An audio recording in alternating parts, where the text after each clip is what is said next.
जी, कुछ लोग आते हैं कि जो पुण्य कार्य करते हैं, यहाँ भंडारा आदि या शबील आदि लगा ली, जिससे महाराज जी फिर उसके बाद कप वहीं पड़े हैं पूरे नहीं, ये परिक्रमा उनको मार्ग पाप में। लगता है, क्योंकि धाम में आकर आप पुण्य की भावना से अपवित्रता फैला रहे हो। ये जो दोना पत्तल खा पी के इधर उधर बोतलें फेंक देना है, ये अपवित्रता है।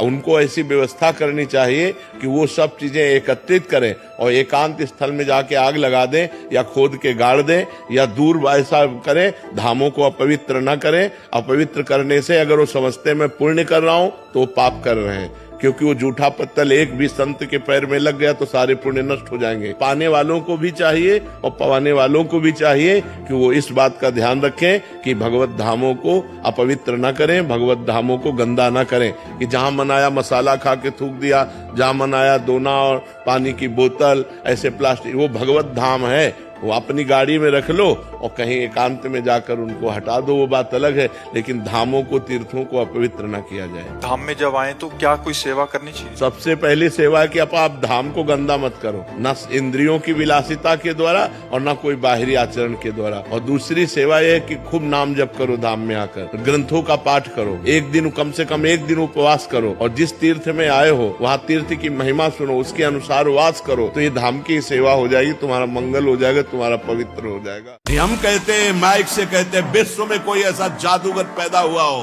तांत्रिक ऐसा पैदा हुआ हो, कोई ऐसा पैदा हुआ हो, आए हमारी किडनी ठीक कर दे, आए और करे छू ले जंतुर बांधो, आज से डायलिसिस खत्म, तुम्हारी किडनी सही, हमें दिखाओ। फालतू में बावरे लोगों को ड्रामेबाजी में फंसा रहे हो।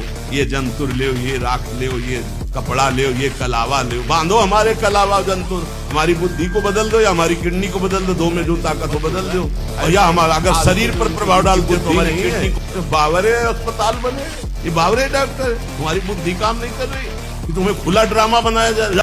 देखो, यहाँ का सत्संग बहुत कड़ुआ लगेगा, अगर स्वीकार कर लोगे तो हम दहाड़ के कह रहे, बड़े बड़े महापुरुषों का संग किए हुए हैं गंगा किनारे, बचपन से शेरों का संग किए, गीदड़ों का नहीं हुआ है, ध्यान रखना।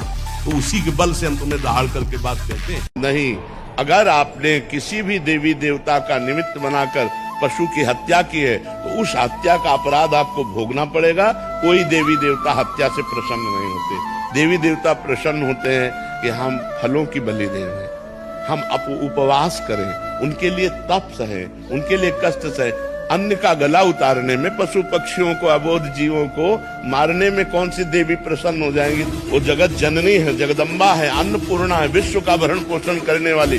वो ये मूर्ख लोग हैं जो ऐसा समझते हैं कि देवी खून पीती। देवी खून पीती है उनका जो जगत में हाहाकार मचा करके सीधे सरल लोगों की हत्या करते हैं, उनका खून पीती है। जैसे महिषासुर जो काट लाखों के नाश करता है, इसलिए तेरा नाश करूंगी। तो यद्यपि माँ जगत जननी ये छोटे छोटे बकरे, पशुओं की हत्या से माँ प्रसन्न होने वाली नहीं। ये दुष्ट लोग हैं, ये मूर्ख लोग हैं जो इस बात को नहीं समझते हैं। अपनी दुष्टता को काबू में करो। किसी जीव की हत्या से कभी परमात्मा प्रसन्न नहीं होता। वो माँ रूप में परमात्मा हो, वो शिव रूप में परमात्मा हो, राम रूप में परमात्मा हो, वो किसी भी रूप में, वो एक ही परम तत्व परमात्मा है, दूसरा कोई नहीं है। इसलिए अगर कोई कहता है कि बिना इसके उपासना सिद्ध नहीं होती, तो रामकृष्ण परमहंस जी ने कब बलि दी? जी नहीं। आप विचार करके दी।